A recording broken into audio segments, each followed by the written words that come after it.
Welcome to the Noachide Nexus. I am James, aka the Idol Smasher, here on Google+. This is a weekly Torah study. We read the weekly portion of the Torah that's set up throughout the year. It's a scheduled reading. This week we will be on Numbers, chapter 25, verse 10, where we start out for Parshah's Pinchas. We've got a new attitude toward Midian coming up today. We've got the new census. Ross, we got an echo. I'm going to go ahead and mute real quick. Ross got us muted. All right. We've got the census total. We've got a lot of good stuff coming up tonight. The count of the Levites, the grievance of Zelophehad's daughters, the laws of inheritance. God shows Moses the land. Moses asks for a successor. The Tamid counting daily offering, the Sabbath Musaf, Rosh Chodesh, the new moon, the new month, Pesach, Shavuos, we got Rosh Hashanah, Yom Kippur, Sukkos, Shemini, Atzeres, and we will end the Parshah reading at chapter 30, verse 1. A lot of folks don't know that the chapters were actually put there to help make references. They're not actually part of the actual, technically, they're not actually part of the Torah. They weren't written in chapters. That was separated later on by church fathers when they founded Christianity. So once again, we'll be at Bamidbar, which is Numbers, chapter 25, verse 10. If you this is your first time watching, your first time tuning in, you want to be part of this discussion, you want to come in and add something, you're more than welcome. Just get in contact with me. I'll put you on the mailing list, and we'll get you in here if you'd like.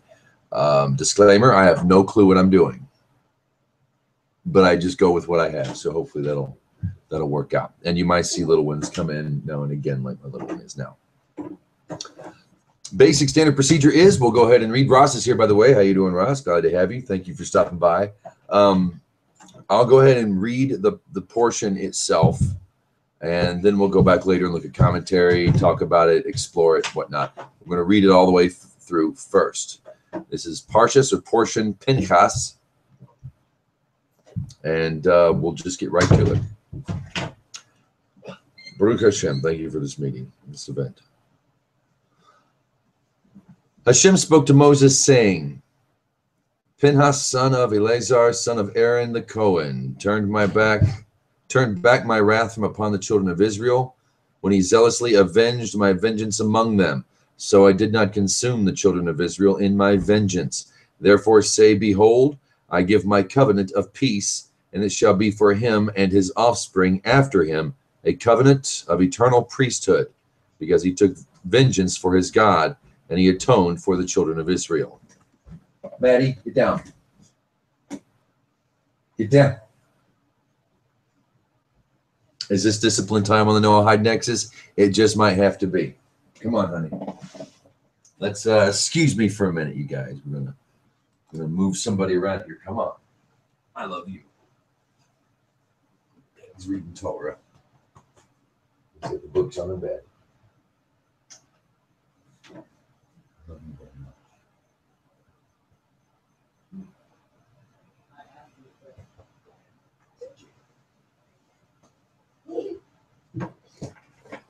Okay. All right. Verse 12. Carry on. Therefore, I gave that. This is verse 14. The name of the slain Israelite man who was slain with the Midianite woman was Zimri, son of Salu, leader of a father's house of the Simeonites. And the name of the slain Midianite woman was Cosbi, daughter of Zur, who was head of the peoples of a father's house in Midian. Hashem spoke to Moses, saying, harass the Midianites and smite them, for they harassed you through their conspiracy that they conspired against you in the matter of Peor, and in the matter of Cosbi, daughter of the leader of Midian, their sister, who was slain on the day of the plague in the matter of Peor.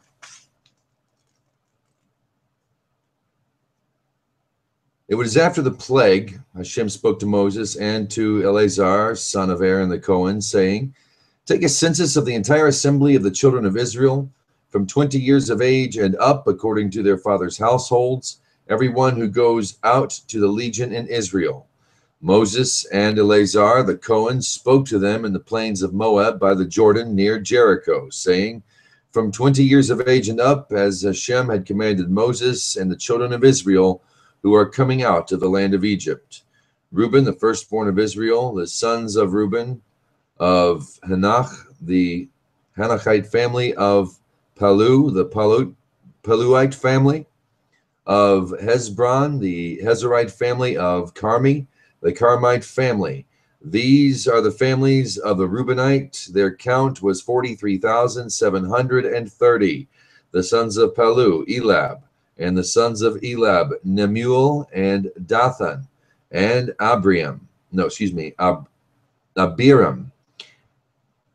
The same Dathan and Abiram who were summoned by the assembly, who contended against Moses and Aaron among the assembly of Korah when they contended against Hashem. Then the earth opened up its mouth and swallowed them, and Korah with the death of the assembly, when the fire consumed 250 men, and they became a sign. But the sons of Korah did not die. The sons of Simeon, according to their families, of Nemuel, the Nemuelite family, of Jabin, the Jabinite family, of Jachin, the Jachinite family, of Zerah, the Zerahite family, of Shaul, and the Shaulite family. These are the families of the Simeonite, 22,200. The sons of Gad, according to their families, of Zephon, the Zephonite family, of Haggai, the Haggite family, of Shuni, the Shunite family, of Ozni, the Oznite family, of Eri, the Erite family, of Arad, the Aradite family, of Areli, the Arelite family. These are the families of the sons of Gad, according to their count, 40,500. Before I do this, I have one more thing that needs to get done online, which I had not done. We'll go ahead and make one more post I was supposed to make, and it occurred to me as I was reading. Full of all kinds of left turns and interruptions this evening, aren't we?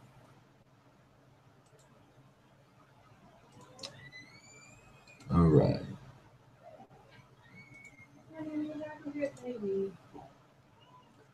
All righty.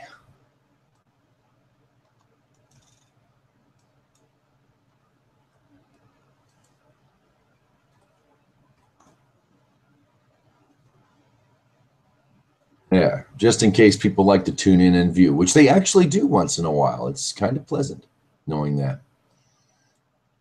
All right. We're at 19. Verse 19, this is chapter 26 of Numbers. The sons of Judah, and Onan. And Onan died in the land of Canaan. The sons of Judah, according to their families, were Shelah, the Shelonite family, of Perez, the Perezite family, of Nerah, the Nerite family. The sons of Perez were of Hezron, the Hezronite family, of Hamuel, the Hamuelite family. These are the families of Judah, according to their count, 76,500. The sons of Judah were busy. The sons of Issachar, according to their families, were Tola, the Tolaite family, of Puvah, the Punite family, of Jashub, the Jeshubite family, of Simron, the Simronite family. These are the families of Issachar, according to their count, 64,300. The sons of Zebulun, according to their families, of Sered, the Seredite family, of Elon, the Elonite family, of Jaleel, the Jaleelite family. These are the families of the Zebulite, according to their count, 60,500. The sons of Joseph, according to their families, Manasseh of Ephraim, the sons of Manasseh of Machir, the Machirite family, and Machir begat Gilead, of Gilead, the Gileadite family. These are the sons of Gilead, of Aezer, the Aezerite family, of Helek, the Helekite family, of Azriel, of the Azrielite family, the Shechem, of the Shechemite family, of Shemitah, the Shemitahite family, of Hefer, the Heferite family, Zelophehad, he had Zelophehad,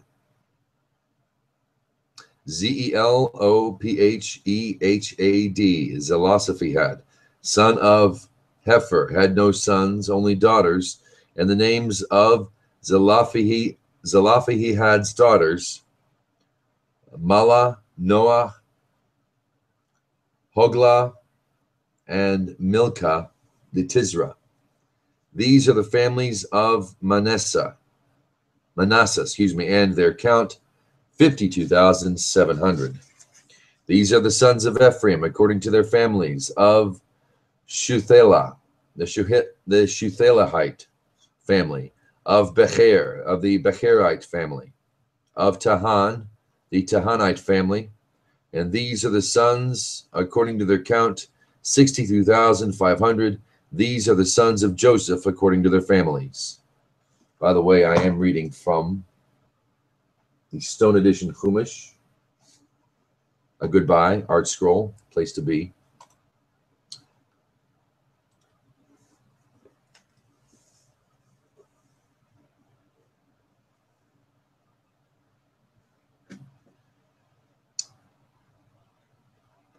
The sons of Benjamin, according to their families, of Bela, the Belaite family, of Ashbel, the Ashbelite family, of Ahiram, the Ahiramite family, of Shephufam, the Shephufamite family, the Shephumite family. There we go. Of Hufam, the Hufamite family, and the sons of Bela were Arad, Naaman, the Aradite family, of Naaman, the Naamite family. These are the sons of Benjamin according to their families, and their count 45,600. These are the sons of Dan according to their families, of Shuham, the Shuhamite family. These are the families of Dan according to their families. All the Shahumite families according to their count 64,400. The sons of Asher according to their families, of Imnah, the Imnite family, of Ashvi, the Ishvite family, of Beriah, the Berite family, of the sons of Beriah, the Heberite family, of Machil, the Machilite family, the name of Asher's daughter, Sarah. These are the families of the sons of Asher according to their count, 53,400. The sons of Naphtali, according to their families, of Jaziel, the Jazielite family, of Guni, the Gunite family, of Jezber, the Jezerite family, of Shilem, the Shilemite family. These are the families of Naphtali, according to their families, and their count, 45,400. These are the countings of the sons of Israel, 601,730. Hashem spoke to Moses, saying, to these shall the land be divided as an inheritance according to the number of names. For the numerous one you shall increase its inheritance, and for the fewer one you shall lessen its inheritance. Each according to his count shall his inheritance be given. Only by lot shall the land be divided. According to their names of their fathers' tribes shall they inherit. According to the lot shall one's inheritance be divided between the numerous and the few. These are the countings of the Levites, according to their families, of Gershon, the Gershonite family, of Kohath, the Kohathite family, of Merari, the Merarite family. These are the Levite families, the Libnite family, the Hebronite family, the Mahlite family, the Mushite family, the Korahite family, and the Kohath begat Amram. The name of Amram's wife was Jochebed, daughter of Levi, who was born to Levi in Egypt, and she bore Amram, Aaron, Moses, and their sister Miriam. To Aaron were born Nadab and Abihu, Eleazar and Ithamar. Nadab and Abihu died when they brought an alien fire before Hashem. Their counts were 33,000, every male from 1 month of age and above, for they were not counted among the children of Israel for an inheritance that was not given them among the children of Israel. These are the ones counted by Moses and Eleazar the Cohen, who counted the children of Israel in the plains of Moab, by the Jordan near Jericho. And of these there was no man whose count of those counted by Moses and Aaron the Cohen, who counted the children of Israel in the wilderness of Sinai. For Hashem said of them, they will surely die in the wilderness, and not a man was left of them except for Caleb, son of Jephunneh, and Joshua, son of Nun.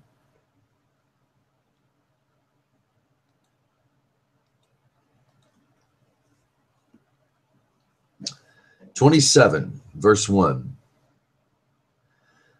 The daughters of Zelophehad, son of Hefer, son of Gilead, son of Machir, son of Manasseh, of the families of Manasseh, son of Joseph, drew near. And these were the names of the daughters: Mala, Noah, Hoglah, Milcah, and Tirzah.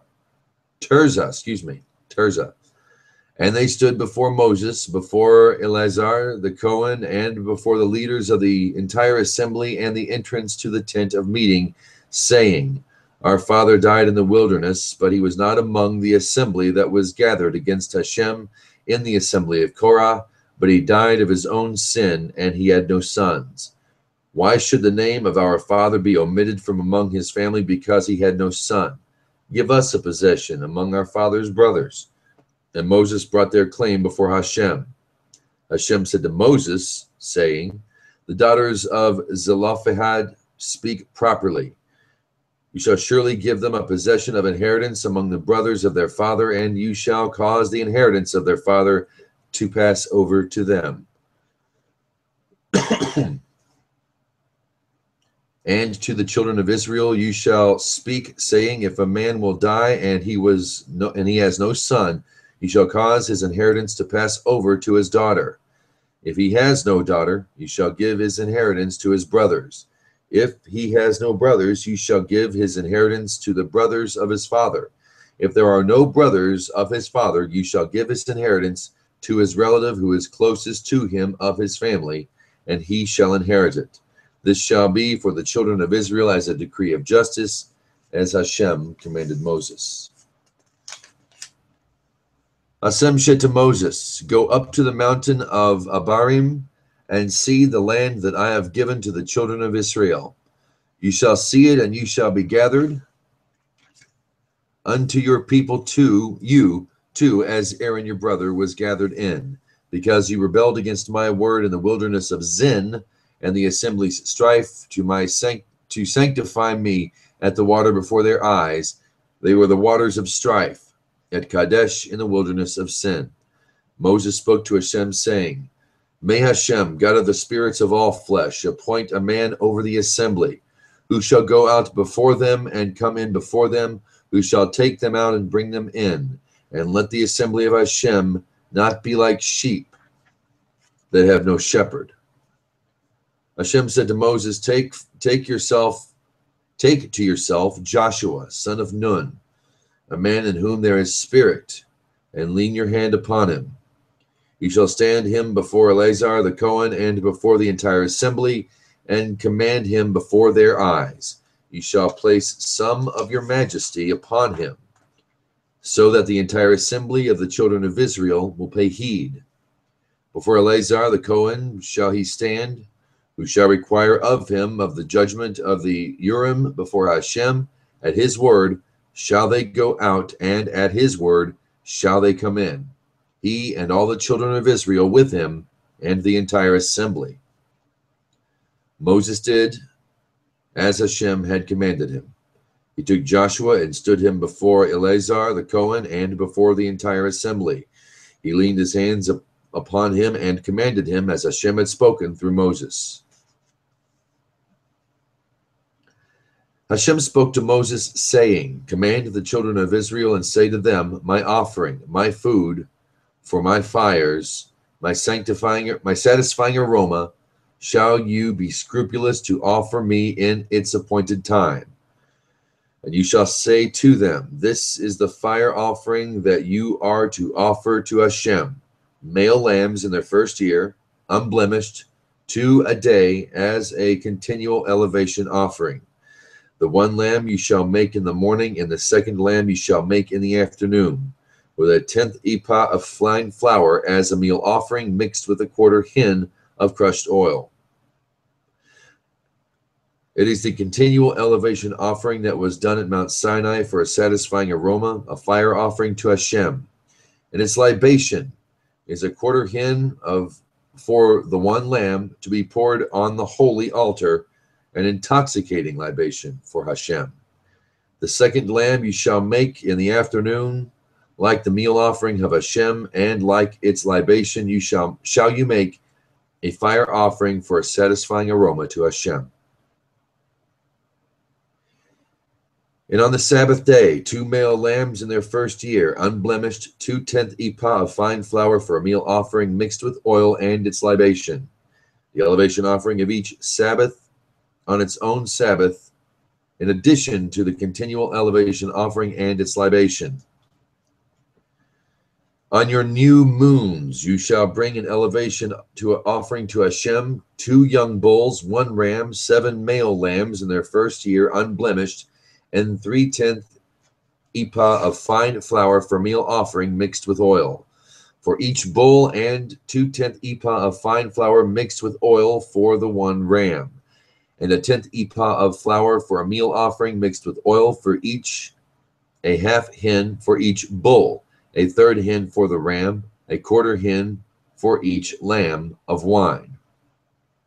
This is the elevation offering of each month in its own month for the months of the year, and 1 male of the goats for a sin offering to Hashem, in addition to the continual elevation offering, shall it be made, and its libation. In the first month, on the 14th day of the month, shall be a Pesach offering to Hashem. And on the 15th day of this month is a festival. For a 7-day period, matzos shall be eaten. On the first day is a holy convocation. You shall not do any laborious work. You shall offer a fire offering, an elevation offering to Hashem, 2 young bulls, 1 ram, 7 male lambs within their first year, unblemished, shall they be for you. And their meal offering, fine flour mixed with oil, you shall make 3/10 ephah for each bull, and 2/10 ephah for the ram. 1/10 ephah shall you make for each lamb of the 7 lambs, and 1 he-goat for a sin offering to atone for you. Aside from the elevation offering of the morning, that is, for the continual elevation offering shall you make these. Like these shall you make each day of the 7-day period food, a fire offering, a satisfying aroma to Hashem. In addition to the continual elevation offering shall it be made, and its libation. The 7th day shall be a holy convocation for you, and you shall not do any laborious work.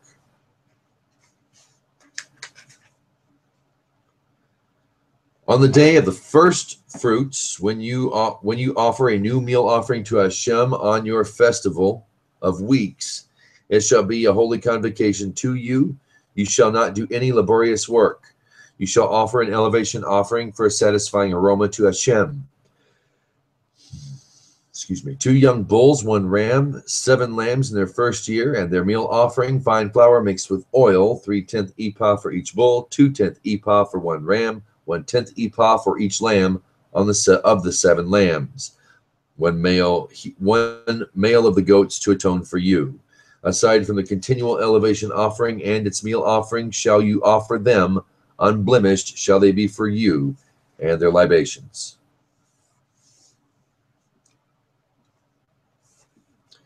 In the 7th month, on the 1st day of the month, there shall be a holy convocation for you. You shall do no laborious work. It shall be a day of shofar sounding for you. You shall make an elevation offering for a satisfying aroma to Hashem, 1 young bull, 1 ram, 7 male lambs in their 1st year, unblemished, and their meal offering, fine flour mixed with oil, lamb of the 7 lambs, 1 male of the goats for a sin offering to provide you atonement, aside from the elevation offering of the new moon and its meal offering, the continual elevation offering and its meal offering, and their libations according to their law, for a satisfying aroma, a fire offering to Hashem. On the 10th day of this 7th month, there shall be a holy convocation for you, and you shall afflict yourselves.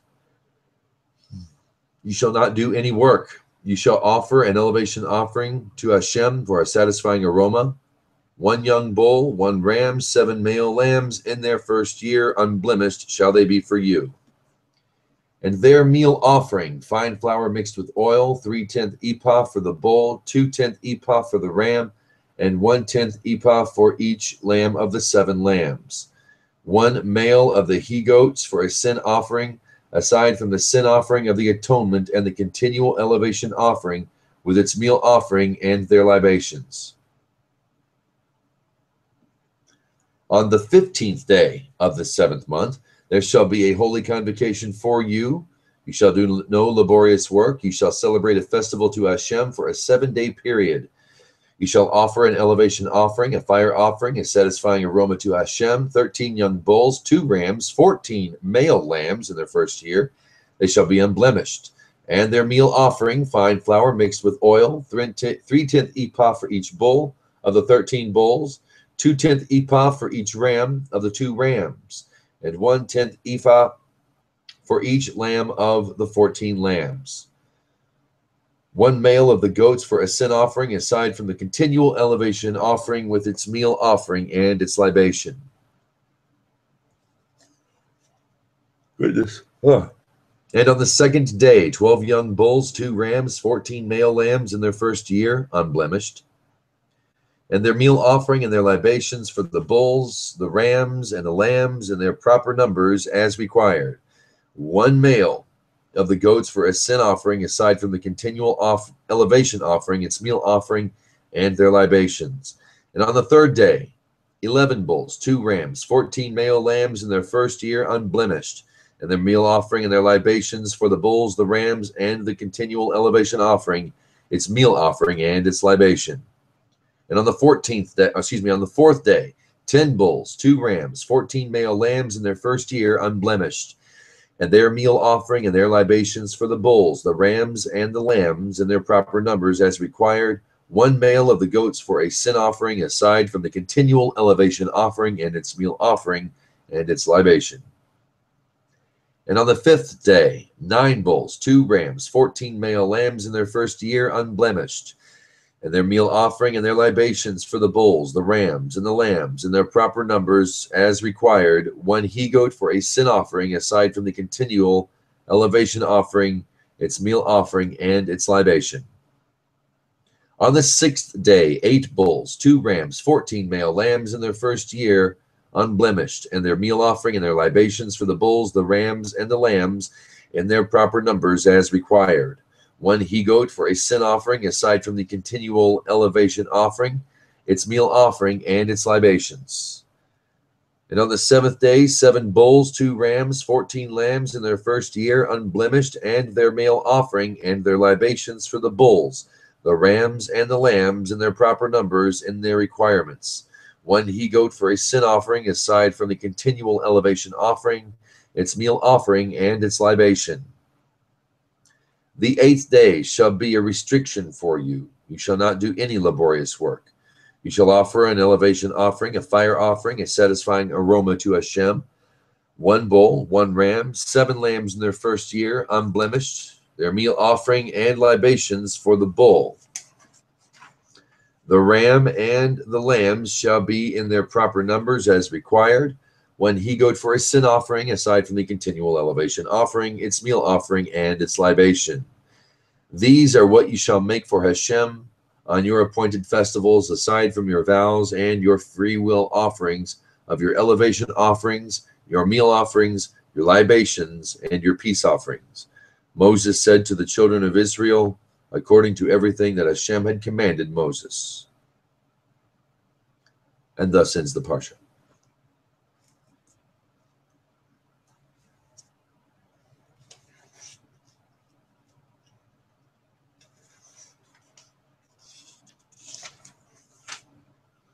And if you're just tuning in on YouTube or on Google+, this has been Numbers 25:10 through 31. Quite a mouthful.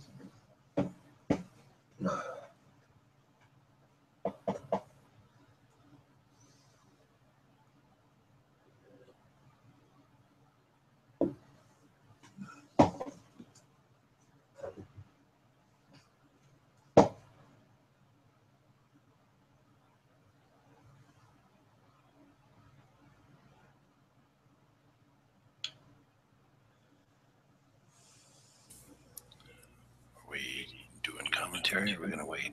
Yeah, I was about to, I found something here. This is in the Hertz edition, Chumash.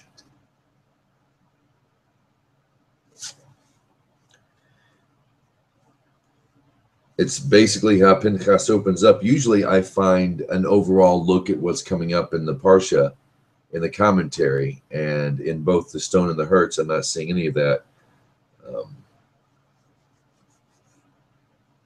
However, filled with unsparing hatred of evil and burdening indignation against the deed that was a monstrous profanation of God's name, Pinchas executed summary vengeance on Zimri and Cosby. That action gained Pinchas the reward of hereditary high priesthood.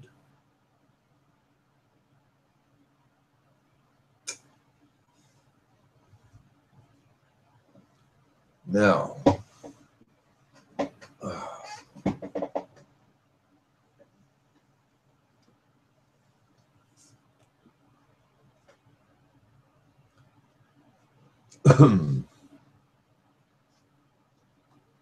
it says Pinchas had put an end to a devastating plague that had taken 24,000 lives in retribution for the orgy of immorality with the Moabite and the Midianite women. Instead of applauding him, however, the people accused him of wanton murder and protested that this grandson of someone who had fattened calves to be sacrificed to idols had the gall to kill a prince in Israel. Pinchas's father was married to the daughter of Jethro, a former Midianite priest, who was called Putiel, i.e., one who fattened for God. In response, God declared that, far from murder, Pinchas had committed an act that had saved countless lives. Indeed, God called him a descendant of Aaron, according to Rashi, who was distinguished for his love of mankind and the pursuit of peace. And what more, God rewarded him by appointing him a Cohen, which denoted a covenant of peace, not death. By acting on behalf of God, Pinchas had put an end to the plague by which God punished the rampant immorality. Had it not been for him, the plague would have continued. In this context, the word jealousy refers to a display of anger that results in vengeance. This again is Rashi. Jealousy is a person's reaction when he finds that another is taking something that is rightfully his. God is jealous when Jews serve idols because they transfer their allegiance from him to something else. And that's the trouble with idolatry, isn't it? Too busy paying attention to the idol and not the hellraiser erecting it.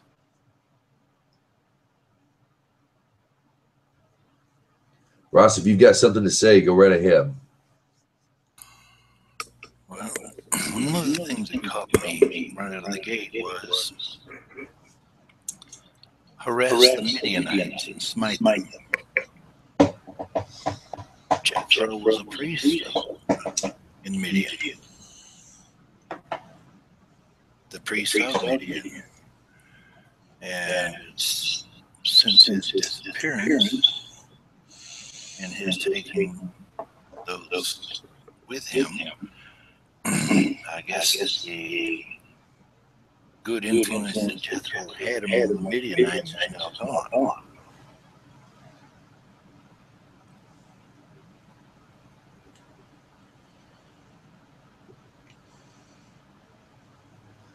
Why did Jethro leave Midian? Did they kick him out? No. No. He's traveling with the Israelites. Okay. And he was addressed back at Peor by Balaam. Right. And Balaam looked at the Kenite and took up his discourse.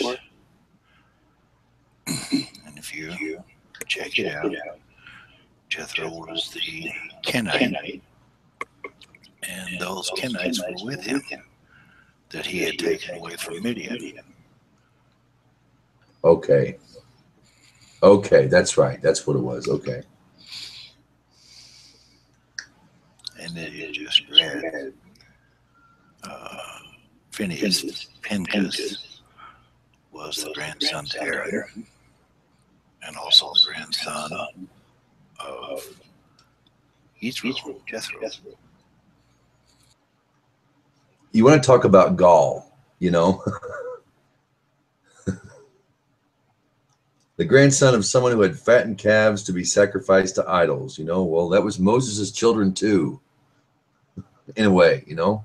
Actually, they were. I mean, wow, that took a lot of gall for them to say that, let alone, you know, how do you have the gall of getting, you know? Well, again, there is one teaching that Jethro was never an idolater. He only was a cataloger. He would document, make records, keep records of all the various types of idolatry, but he never actually was an idolater himself. I'd heard the honeybee thing where he would find wisdom in a religion and might use it to help minister to his people, kind of a thing. But yeah, all the evidence is showing otherwise, that he knew of God and knew the importance of the God of Israel, you know. Long before Sinai, apparently.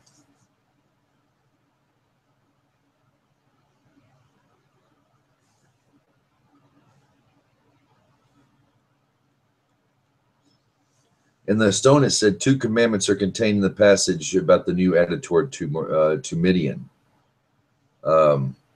This is the first, is to consider that the Midianites are enemies, and to express this by harassing them and causing them distress.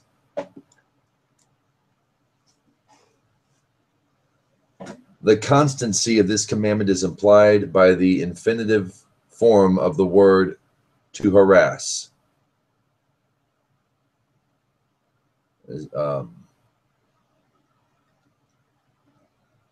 Savir? Is it serve? Thus it implies, and I keep trying, every time I pass it, I try to read it. Thus it implies an ongoing state of mind rather than instructions to do something tangible at once, according to Rashi. The second commandment, to smite them, implies actual warfare. Indeed, the people were later dispatched to attack the Midianites to avenge what they had done, had the plague, and the plague that they had caused. Or HaChaim explains that the deeper purpose of these commandments was not simply revenge under the leadership of Midian. A lust for immoral pleasure and a desire for the worship of Peor have been introduced into the Jewish people. Such desires are very hard to eradicate, as the lust is in constant danger of reemerging. The way to deal with such a danger is to make the people understand that what they think of as a tempting pleasure is in reality an enemy, a threat to their very existence. In the case of the Midianites, who had insinuated their debauchery and idolatry into the Jewish people, Israel had to become convinced that they had nothing to learn from them and that the Midianites were harmful and should be despised. This is why the Torah calls for a continual spirit of enmity. The task of punishing the Midianites was also necessary, but it did not require a constant state of actual warfare.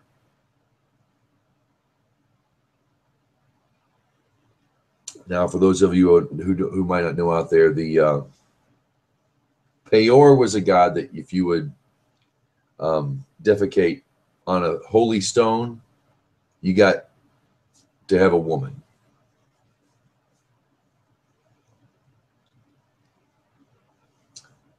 That's kind of the thing. Oh, that's all it takes? You know, I don't have to pay money. I don't have to marry her.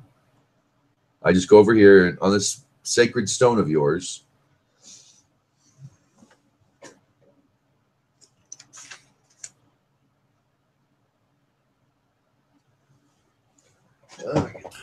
You did get a chance to check out that link that I sent you. Yes, I did. I don't even remember it at the moment. The mountain with its 7 altars where Bilam. Yes. They found it. Yes. Yes.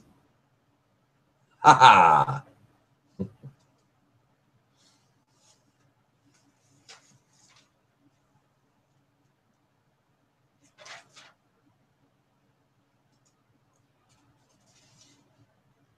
That's all right. Of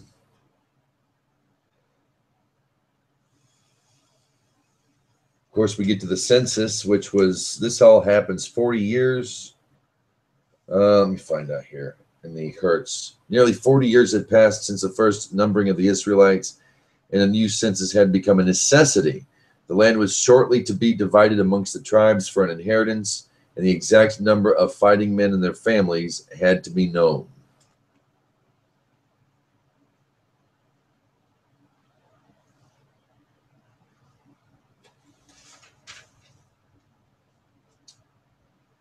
We go through all the tribes and all their numbers. It kind of gives you a feel of exactly what you're looking at. If you were amongst these people, they were colorful and you know,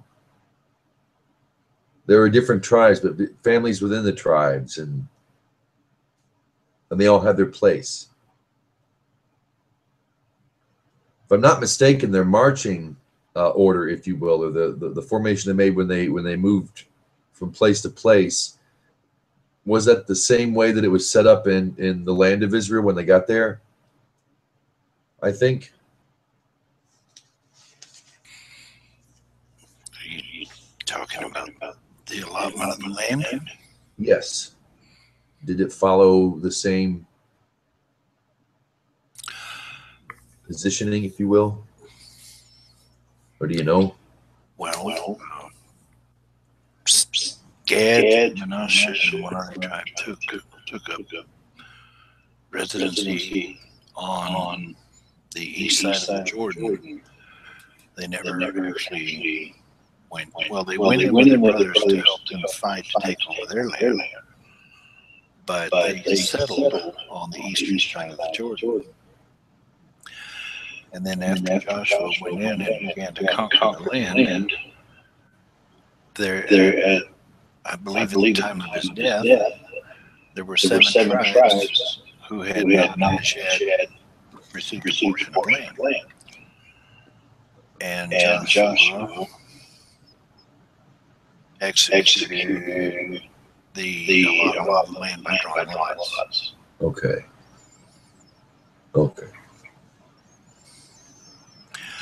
By the way, if you count the number of bulls as you're going through each day, when you get to the end, there are 7 bulls,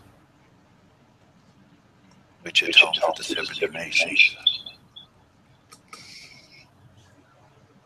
How many other people would do that? Would just offer up just for the sake of offering for the world? You won't find that with many religions, you know, around And this is a yearly thing. They remembered everybody, all of us. If you go further up and read at the dedication of Solomon's temple, the first temple, this exact what you just read is repeated. The number of bulls and rams, okay, and so forth. huh?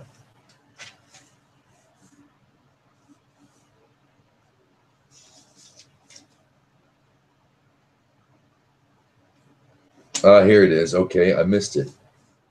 Divided by lot, the settling of the geographical position of each tribe's inheritance recourse had to the lot in order to refer the matter to God, unto whom the land had belonged. Thus, jealousy and strife among the tribes would be prevented.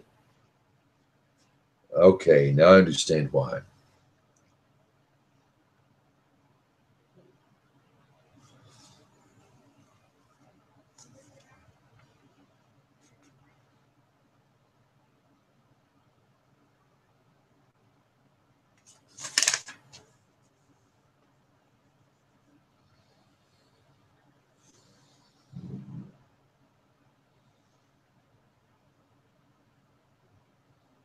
I also like how the daughters got, when there were no sons. Who was that?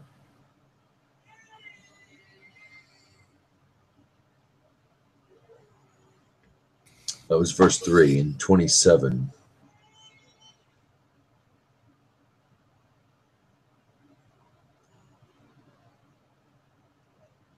Zelophehad.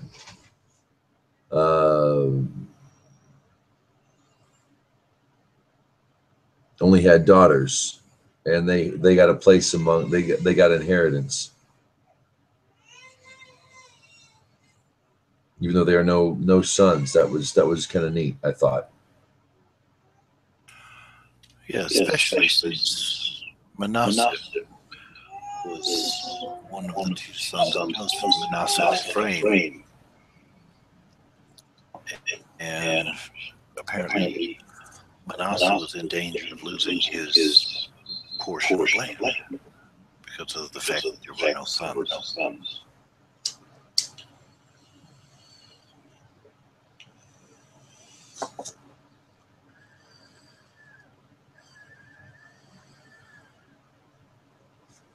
Like the Hashem said to Moses, saying, "The daughters of Zelophehad speak properly."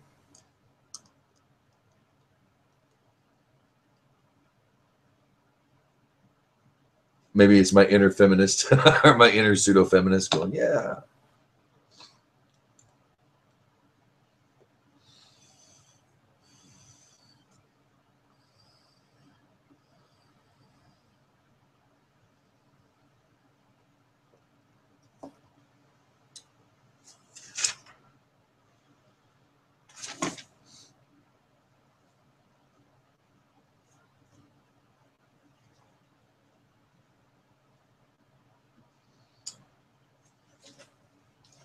It's a neat part where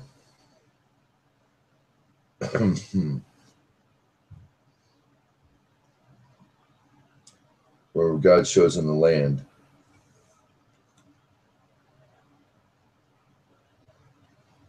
Seeing that he had been assigned to give Zelophehad's inheritance in the land to his daughters, Moses thought that perhaps he would be allowed to enter it as well, and that the decree against him had been lifted. Therefore, God reiterated the decree on 12 through 14.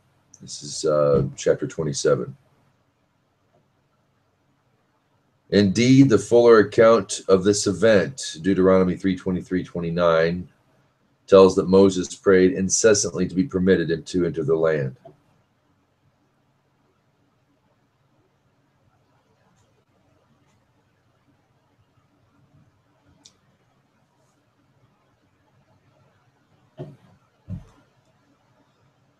In fact, on verse 12, when he says "go up," according to the Ramban, the Nachmanides, this command was not to be fully are fulfilled immediately. Rather, God was telling Moses that on the day of his death, he would climb the mountain and see the land he cherished so much. Similarly, the passage after this, in which God named Joshua as Moses' successor, was not carried out at this time, but at the end of Moses' life. At this point, Moses asked God to provide the future leader and was told that when the time came, it would be Joshua.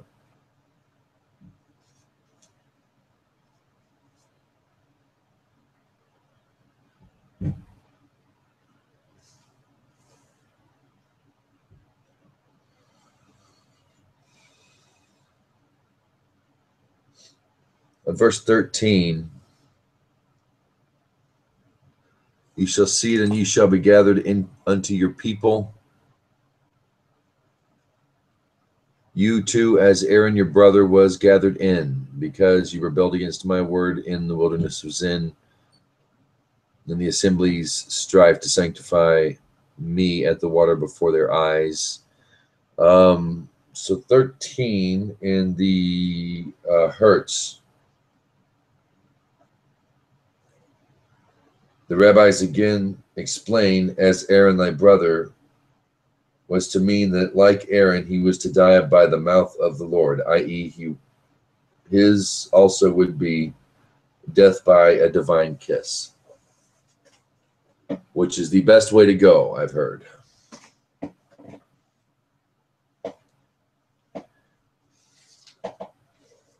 And it would take a man like Moses or Aaron to get it.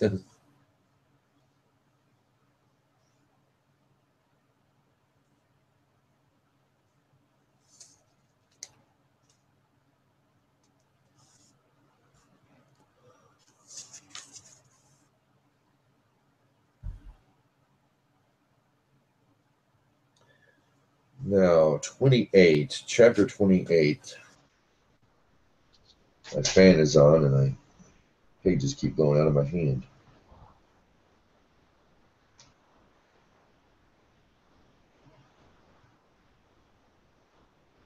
Okay.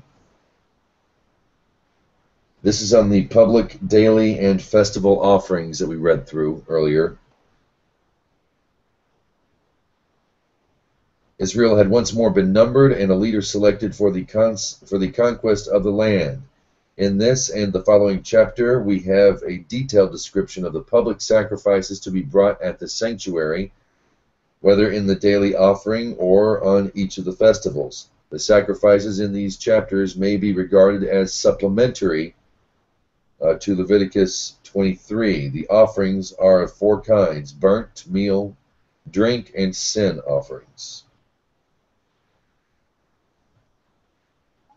The two chapters 28 and 29 describe the Musaf, additional offerings that were brought in the temple on the Sabbath, new moon, and festivals, since by definition they were to be offered as an addition to the Tamid, the daily continual offering. The Torah first describes that basic offering. When Moses beseeched God to appoint a new leader, God said, "While you charge me regarding my children, why do you not charge my children regarding me? Did they not revolt against me or exchange my service for that of idols?" Consequently, God commanded Moses regarding the offerings.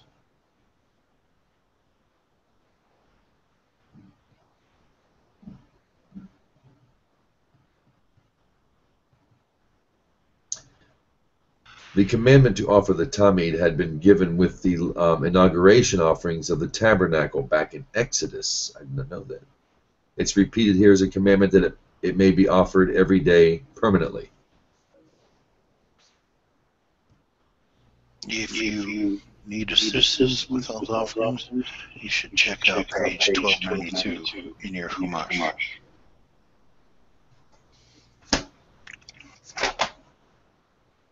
Yitzchak, Shalom. 1292. Yes, sir. Yes, sir. I only have the 5 books. I don't have the full Tanakh. Ah, here we go. Ooh. Oh, this is nice. This is why you get you a nice chumash in the back. You can see a list of offerings. When and what.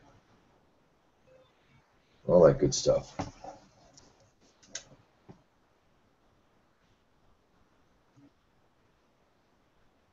Communal Yom Kippur, Kohen Gadol on Yom Kippur, bull for a matter that was hidden from the congregation, Chatas for communal idolatry, bull of the anointed Kohen. These are all, they tell about your sin offerings, the inner Chatas sin offering, outer Chatas sin offering, the Olah elevation offering, the Olah Hasham guilt offering, Shilamim peace offering, bird offerings, minchas offerings, non-altar baked offerings.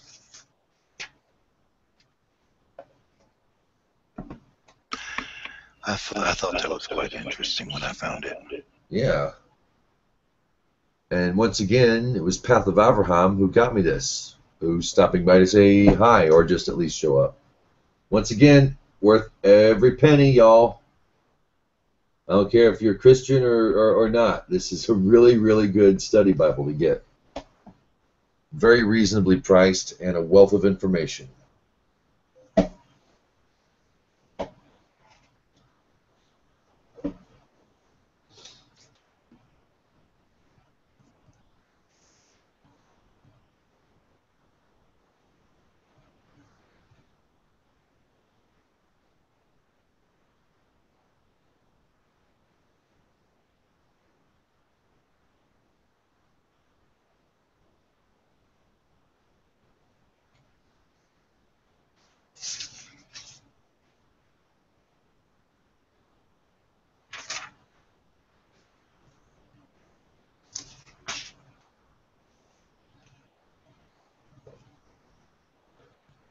Nisan, the 7th month from Rosh Hashanah, but the first in the Torah's numerical system, which commemorates the Exodus by counting the months from Nisan. That's for the Pesach offering, Passover. Shavuos is called the Day of the First Fruits because of its special meal offering, which is the first offering from the new wheat crop that may be brought to the temple. Until then, all meal offerings had to be from flour of earlier crops. The new meal offering is accompanied by a set of animal offerings that are listed in Leviticus. The animals listed here as a Shavuos Musaf are independent of those.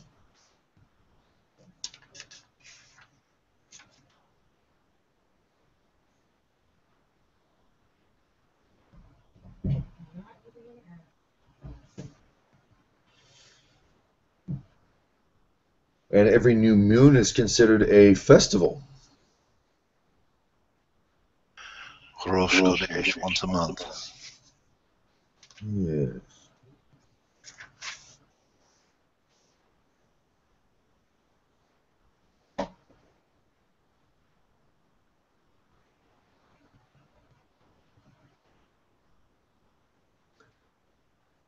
I did notice something. It did kind of jump out at me, and I found something in the stone.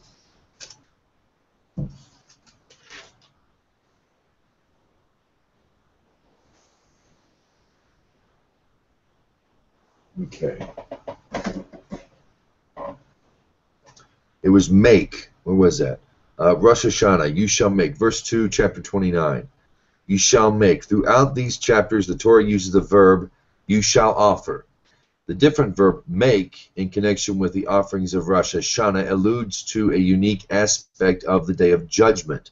God says, as soon as you have appeared before me for judgment and have been acquitted, you may regard yourselves as newly made creatures. That's from Das Zakinim.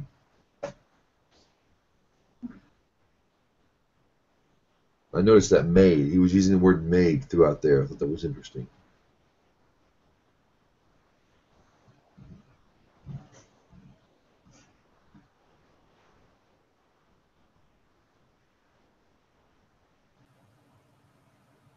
And there goes Yitzchak.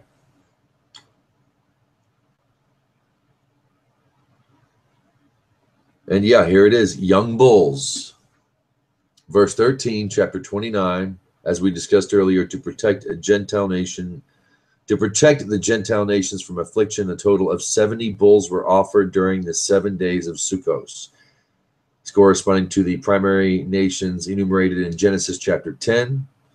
The Midrash declares, that's Rashi, by the way, the Midrash declares that if nations had realized how much they benefited from these offerings, they would have sent legions to surround Jerusalem to guard it from attack.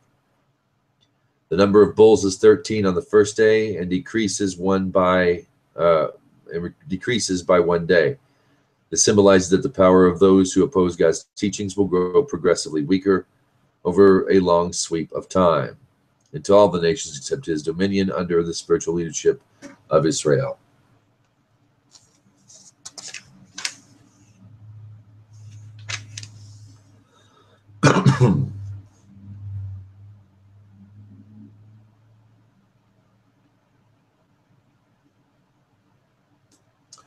Now, the 3 ways they're unique. Yes, they're there for the protection of the Gentiles. The offerings are slightly different for each day of the festival.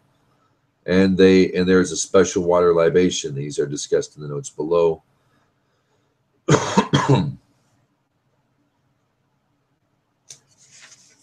Libations of the 2 sheep is what they are referring to.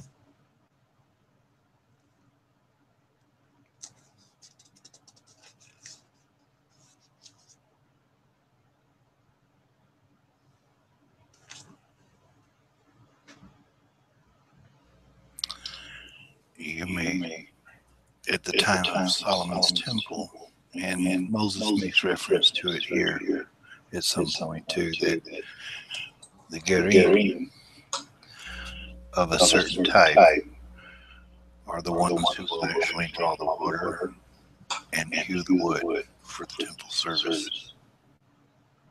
Really? Yes.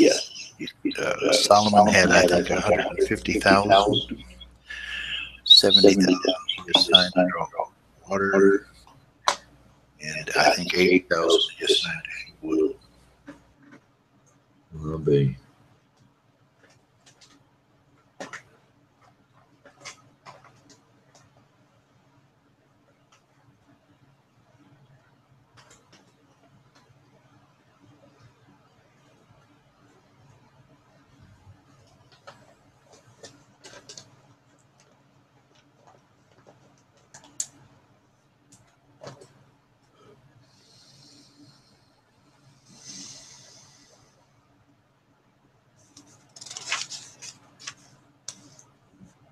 Torah.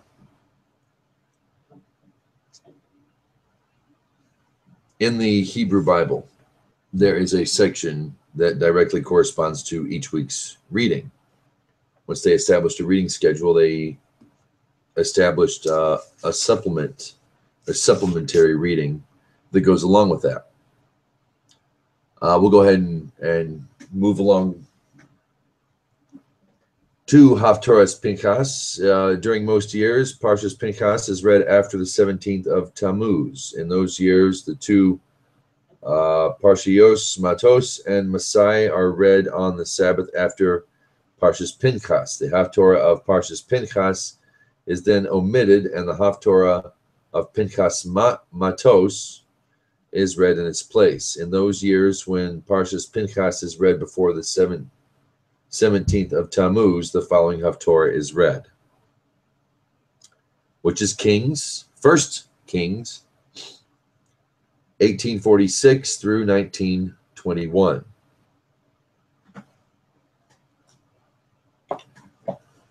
Is that all right with you, Ross?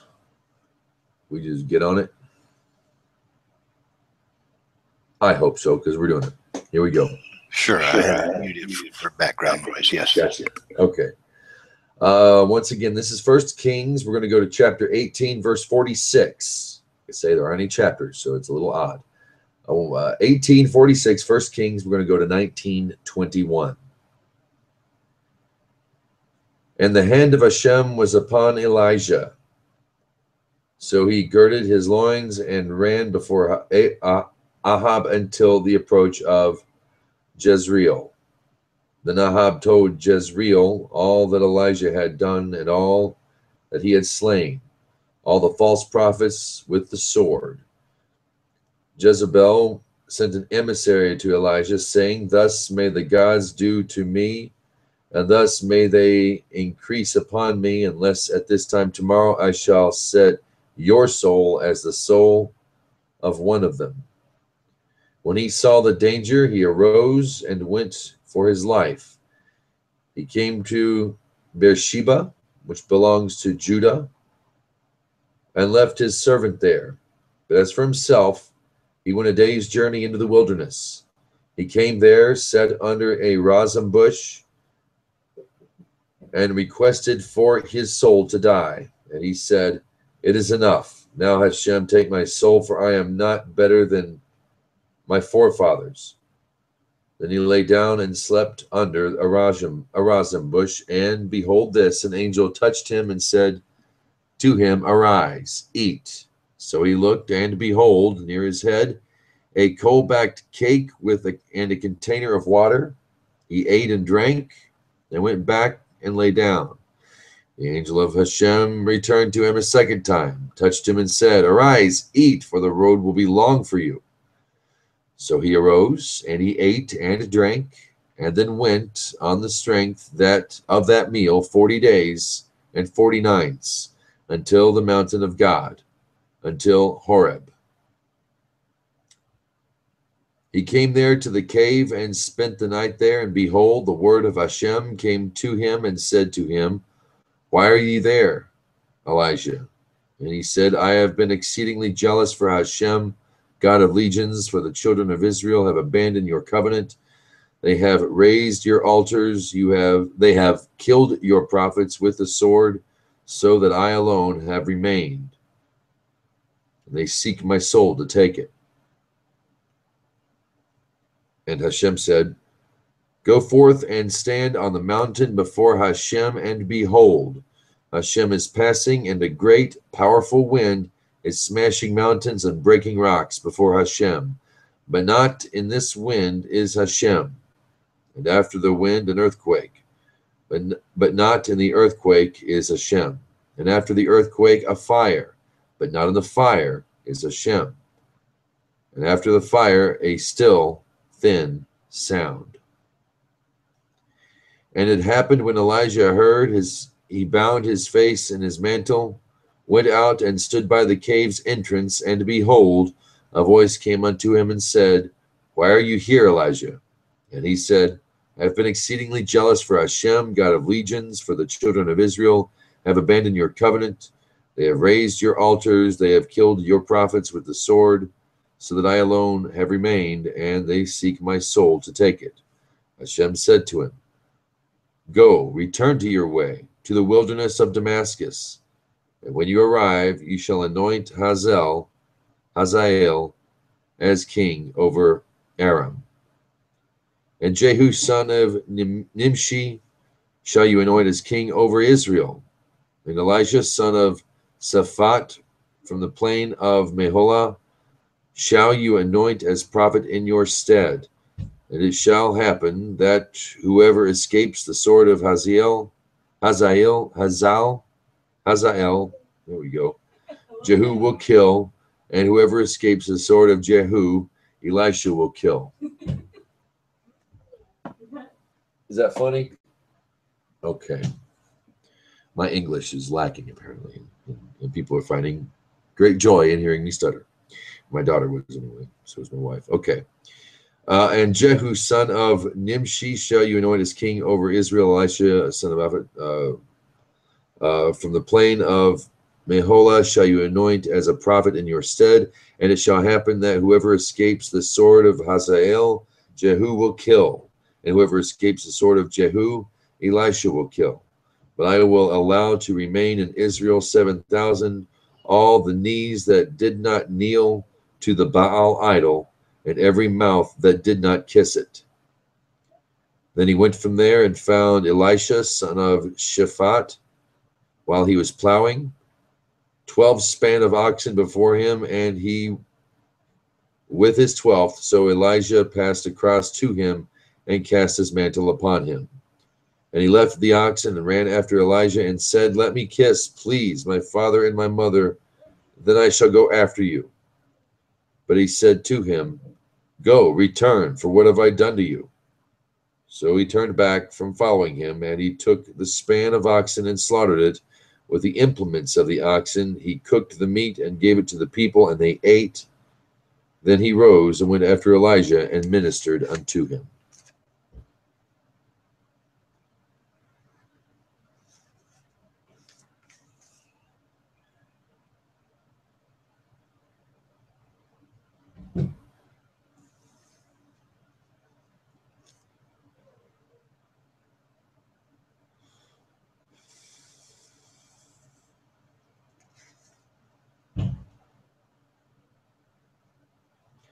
The Midrashim cite at least 3 opinions regarding the tribal descent of Elijah the prophet. He is described as a Gedite, or a Benjamite, or a Cohen. Additionally, various sources identify Elijah as Pinchas, either as being one and the same person, both lived extremely long lives, or as the embodiment of the principles for which Pinchas was blessed with, my covenant of peace. In either case, it seems clear that the nexus between the Sidra and the Haftorah is the shared trait of zealotry in safeguarding the nation's loyalty to its God.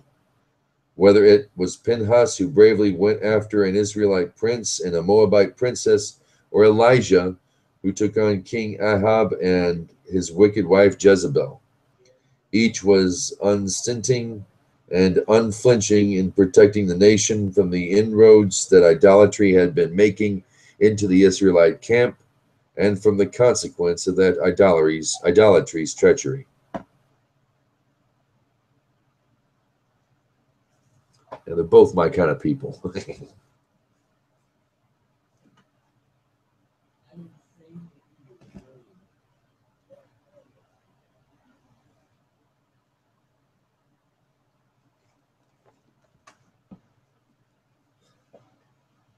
A lot of information.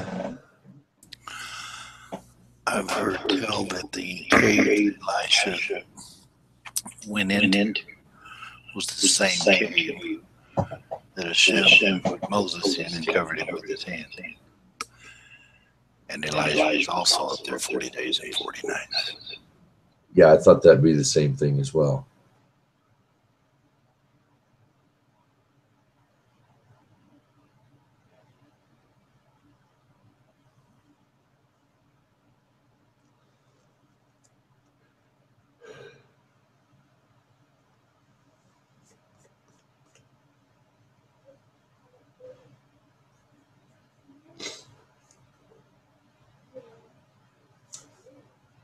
Well, if there's nothing more to add, I guess we'll be ending the live portion of this broadcast.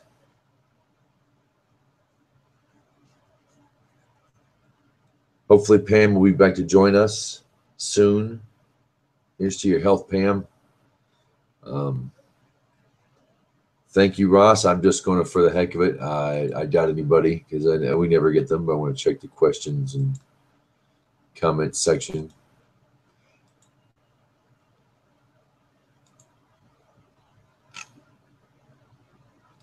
All right. And that will do it. Thank you for tuning in or watching us later on. We'll see you next week, Thursday, every Thursday. If you want to join in, we usually have a few more people in here. Join the conversation. You have something you want to add, you like this stuff or questions, get with me and we'll get you on here next week. Thank you, Ross. Thank you. Shalom. Thank you for having me. Shalom.